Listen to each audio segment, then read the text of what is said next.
பாடம் 12 அச்சத்தை அகற்றும் ஆண்டவர். இந்த பாடத்தில் ஏசப்பா சீசர்களுடைய அச்சத்தை அகற்றுறாங்க. அச்சம்னா பயம். எப்படி அகற்றுனாங்க அப்படின்னு சொல்லி பார்க்க போகிறோம்.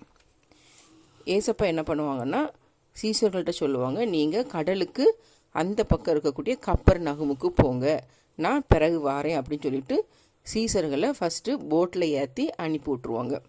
சீசர்கள் படகுல ஏறி கடலில் போய்கிட்டு இருக்காங்க. கரையிலிருந்து ஒரு 6 கிலோமீட்டர் தொலைவில் இந்த படகு போய்கிட்டு இருக்குது. இந்த 6 கிலோமீட்டர்னால் எத்தனை மைல் தூரம்னா 3 அல்லது 4 மைல் தூரம், 3 அல்லது 4 மைல் தூரம்.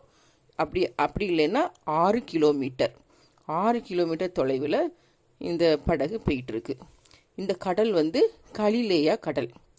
இந்த கடலோட நீளம் எவ்வளோன்னா 21 கிலோமீட்டர், அகலம் 13 கிலோமீட்டர்.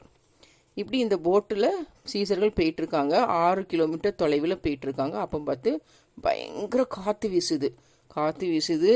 கடல் அப்படி கொந்தளிக்குது. சீசர்கள்லாம் பயப்படுறாங்க. ஏன்னா யூதர்கள் எப்படி நம்பிட்டு இருந்தாங்கன்னா, இந்த கடல் பேயின் பிறப்பிடம் சொல்லி நம்பினாங்களாம். இந்த கடல் யாரோட பிறப்பிடம்? பேயின் பிறப்பிடம். அதனால் இப்போ காற்று பயங்கரமாக வீசுது, கடல் கொந்தளிக்குது. இதை பார்த்துட்டு சீசர்கள் ரொம்ப பயந்து போய் இருக்காங்க. ஏதோ நடக்க போகுது அப்படின்னு சொல்லி ரொம்ப பயப்படுறாங்க. அப்போ ஏசப்பா என்ன பண்ணுறாங்கன்னா, கடலுக்கு மேலே நடந்து வராங்க, சீசர்கள்கிட்ட நடந்து வராங்க. இதை பார்த்த உடனே சீசர்கள் இன்னும் அதிகமாக பயந்து பேயின்னு சொல்லி அலறுவாங்க, பயத்தில் அலறுவாங்க.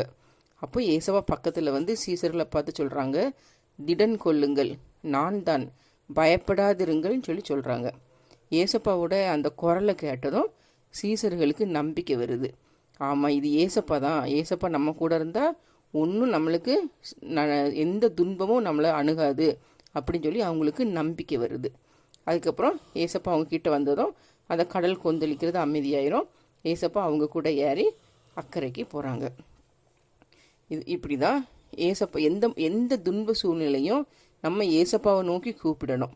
ஏசப்பா நம்ம கூட இருக்கும்போது எப்படிப்பட்ட துன்பம் வந்தாலும் அது நம்மளை ஒன்றுமே செய்யாது.